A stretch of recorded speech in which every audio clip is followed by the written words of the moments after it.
If you could learn just one thing in the kitchen that'd make it easier to follow the Mediterranean diet, would you try it? Well, there is something. A handful of herbs and spices are the secret ingredients in Mediterranean kitchens that turn this healthy diet into one you'll be happy to follow for life. So if you want to learn the basics, I'm going to cover four things. Number one, the top 10 herbs and spices I use in Mediterranean cooking, plus one that deserves special mention. Number two, show you how to cook with them and how to store them so they stay fresh. Number three, for total newbies, I'll suggest a few blends, or as I call them, training wheels, that you can strap on until you're brave enough to launch out on your own. And four, and finally, giving you a bunch of ideas, putting them into play from breakfast to dinner. We're going to cover a lot of ground, but don't worry about the details because you can find them all in a downloadable PDF guide from the link in the description below. But for now, pull up a chair, grab a cup, and join me in my Mediterranean kitchen. So let's look at the most important herbs and spices in Mediterranean cooking. They're the ones you'll find in kitchens from Spain to Greece, Morocco to Italy. Keep these in your pantry and you can make a healthy Mediterranean dish any day of the week. Number one, oregano.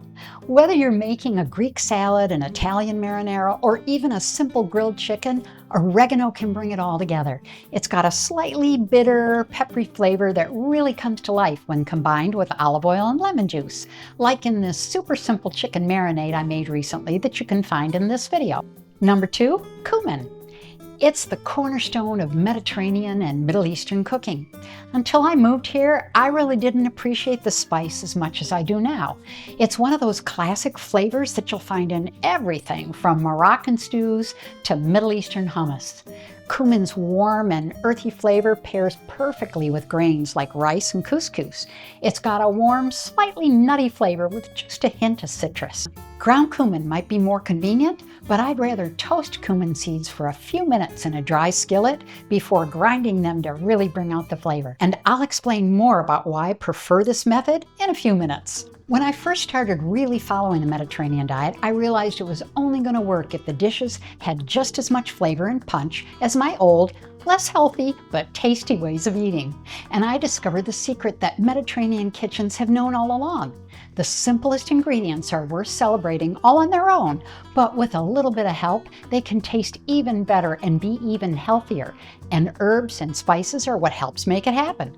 Just tiny little additions can help you find the perfect mix of sweet, savory, bitter, and spicy. They also have surprisingly serious health benefits because they're full of antioxidants, vitamins, and minerals that can boost your immune system, reduce inflammation, and even help prevent disease. And that's why I think of my spice drawer as my medicine cabinet in the kitchen. Number three, paprika.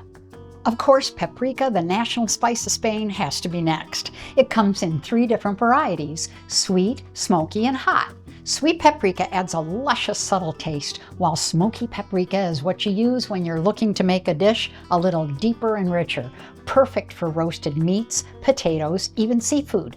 Hot paprika brings a fiery kick. When you pair the right one with the right recipe, it's magic in everything from paella to roasted potatoes, lentils, and chickpeas. And if you're a fan of grilled halloumi cheese, try dusting a little bit with a dash of paprika or sumac before heating it up. Number four, coriander.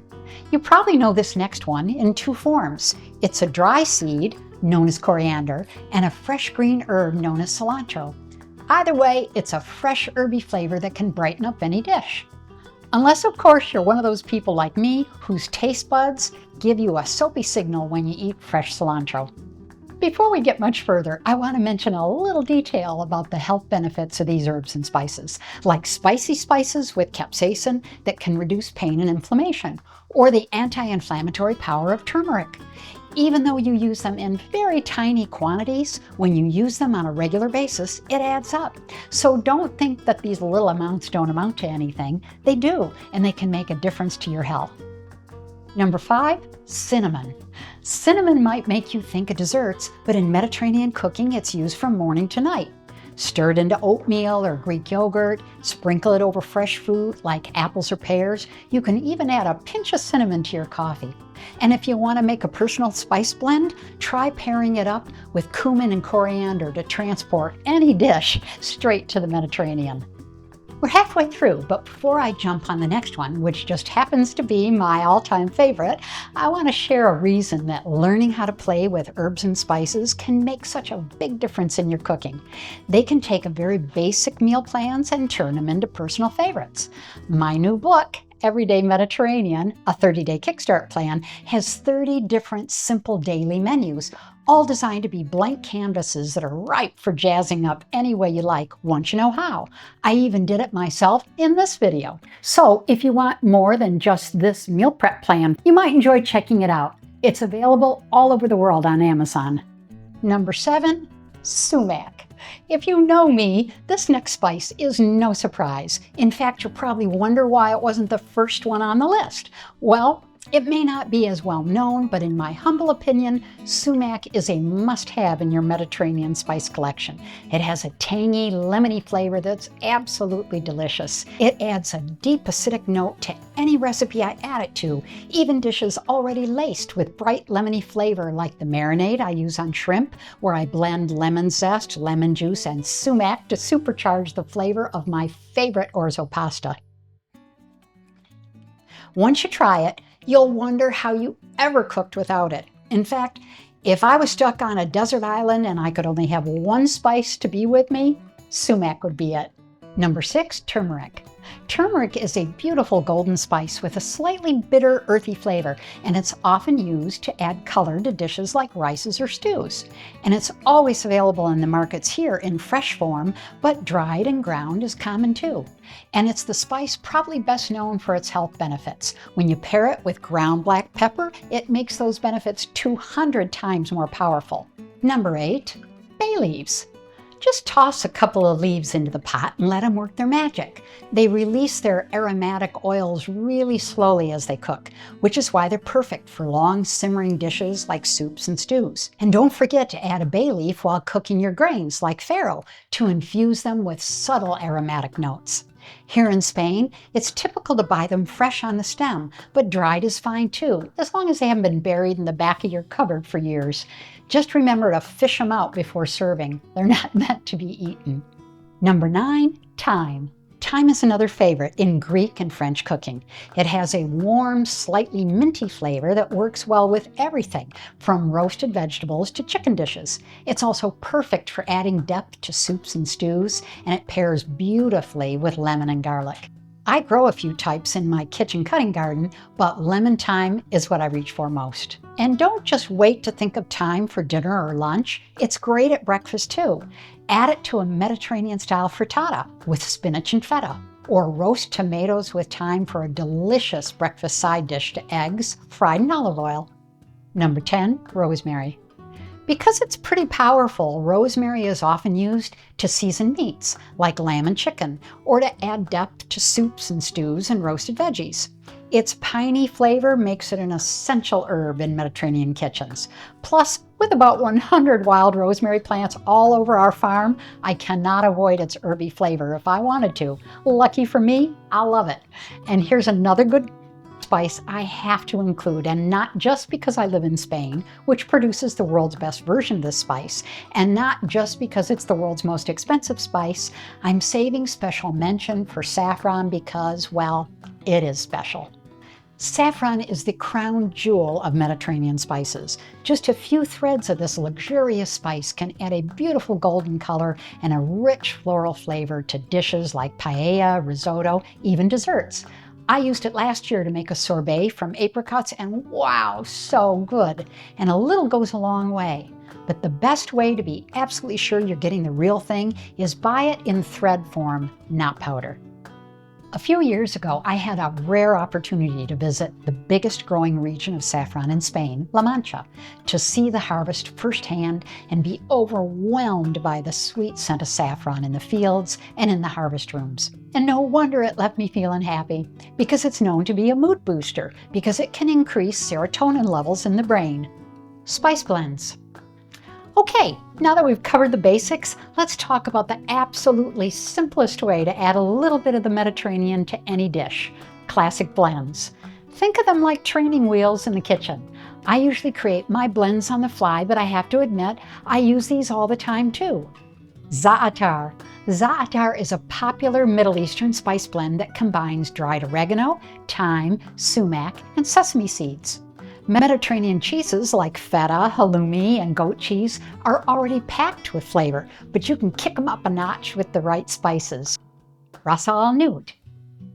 Ras el Hanout is a complex Moroccan spice blend that typically includes cumin, coriander, cinnamon, turmeric, paprika, and sometimes even rose petals. Herbe de Provence. Herbe de Provence was one of the very first Mediterranean blends I ever fell in love with, and I will love forever because it reminds me of when I lived in France attending cooking school. It usually includes thyme, rosemary, basil, marjoram, and lavender. And it doesn't hurt that we've got a big field of lavender at the farm, and George harvests it every year for me to use in cooking. One of my favorite flavorful snacks: try tossing mixed olives with olive oil and herbe de Provence, little lemon zest and juice, and then warming them in the oven. Your guests will love it. Now that you know which spices, herbs, or blends to use, let's talk about how to use them, the difference between ground and whole spices, and fresh herbs or dried ones. They all have a place in the kitchen, and knowing which ones to use when can make all the difference. Ground spices have two things going for them and one downside. On the plus side, once ground, they release their flavor faster into a dish, and if you buy pre-ground, it's pretty convenient. But the downside is that convenience comes at a price. Pre-ground spices stay fresh for only about 6 months before it's time to replace them. And that can get pretty pricey if you don't use them in time and end up throwing away stale stuff. Spices like peppercorns, cumin seeds, cinnamon sticks, and bay leaves are typically better for 4 reasons. First, whole spices are ideal for slow-cooked dishes where they have the time to release their full aroma and flavor while the dish comes together. Second, these spices can be toasted and ground just before you use them, which really amps up the flavor. Third, and best of all, these spices have a much longer shelf life than ground spices. And considering how expensive building up a spice kit can be, putting in a little extra time to grind them as I need them, I know I'm making the most of the money I spent on them. And fourth, when you buy whole spices, you can see exactly what you're getting. And maybe that's why this little inexpensive mortar and pestle I found at the Sunday market in our little pueblo is one of the most common tools that's always on Mediterranean kitchen counters. And of course, if you come to visit me in Spain, make sure you go home with some authentic paprika, sumac, and saffron. You might wonder if dried herbs are as good for you as fresh ones. In a word, no, because with age comes deterioration, and not just for flavor, but health benefits too. So think about spices and herbs just like olive oil. Fresh is best, but you can still get healthy benefits from using dried ones in a pinch. Now that you're ready to buy whole spices, let's talk about the simple techniques known as toasting and blooming, because these quick steps can take your dishes to the next level by intensifying the flavor and the aroma of your spices. Toasting whole spices like cumin and coriander seeds is a great way to enhance their flavor. Just heat a dry skillet over medium heat, add the spices, and toss them for a few minutes until they start to pop and release their fragrant oils. You'll know when they're ready when you can really smell their aroma, but be careful not to burn them, which can happen super fast. Remove them from the hot skillet right away to a cool surface and grind them while they're still warm. Blooming is another technique that involves cooking ground spices in oil or butter at the beginning of the recipe. This process releases the spices' essential oils and enhances their flavor. For example, if you're making a long simmering stew, you might start by heating some oil and then adding the ground cumin, turmeric, and paprika. The spices will sizzle a little and release their aromas, creating a flavorful base for the rest of your ingredients, not to mention transporting you right to the bed with all the wonderful aromas. And for those of you interested in using saffron, always bloom saffron threads in hot water before adding to any recipe. So now that the spices are ready to use, let's talk about when to put them in the pot or the skillet, because timing is everything when it comes to using spices. Adding them at the right moment can make a big difference in how your dish tastes. Some spices are best added at the beginning of cooking, especially when you're building a dish with layers of flavor. For example, when you're making a stew or a curry, you might start by blooming ground spices like cumin, turmeric, or paprika in hot oil, and then adding everything else to the pot. This allows the spices to infuse the oil and form the flavor base of your dish. Middle of cooking. I like to add other hearty herbs like thyme, bay leaves, or rosemary in the middle of cooking. It gives them enough time to release their flavors without overpowering the dish. And then there are herbs that are just best added at the end of cooking or even as a garnish. Fresh herbs like basil, parsley, or mint can lose their incredibly bright flavor if they're cooked too long. So I like to add them just before serving for a fresh burst of flavor to the finished dish. Remember, the simple rule for cooking with herbs and spices is just like salt and pepper. Taste as you go and adjust as you like. Sometimes a dish might need a little bit more spice towards the end to really bring together all those flavors. And it's always better to build up those flavors gradually instead of having to try to tamp them down. If you've ever made a dish that's way too salty, you know what I mean. Okay, you've stocked up on all these amazing spices. How should you store them so they stay fresh and flavorful? If you remember way back to my video about olive oil, the same rules apply. Just think of the Spanish way to greet the day. Hola, and keep your spices away from heat, so don't keep them near the stovetop. Oxygen, make sure they stay sealed up nice and tight and away from moisture too. Light, a pretty little row of colorful spices might look good, but they'll last a lot longer in a dark cupboard. And age, probably the biggest problem for most of us. So if your memory's like mine, write the date you purchased it on the bottle. This way you'll always know how fresh it is. Ground spices typically stay fresh for about 6 months to a year, while whole spices can last up to 2 years or even longer. If you notice a spice looks dull and gray, smell it. If you don't get much, it's probably time to replace it. If you buy spices in bulk or you don't use certain spices very often, you can freeze them to extend their shelf life. Whole spices in particular freeze really well and can be ground or toasted straight from the freezer. Just be sure to store them in airtight, freezer-safe bags to prevent any moisture from getting in. Vacuum sealers are great for this. Even if your spices have started to lose their punch, don't throw them out just yet. There's ways to refresh stale spices and bring back some of that lost flavor. Just go back to the toasting trick. Grind them and use them right away. And then make a note that it's time to stock up on fresh ones. And I want to mention one word about fresh herbs and spices, which you see me use in recipes all the time. Fresh greens like basil, parsley, and cilantro are awesome toppers to garnish almost any dish. And what you can't use, just throw in a blender for a tangy green sauce or a dressing. At this point, you're probably already thinking about ways to use these herbs and spices that the rest of us would love to know too. So please make sure to share any ideas down in the comments. And thanks for joining me today.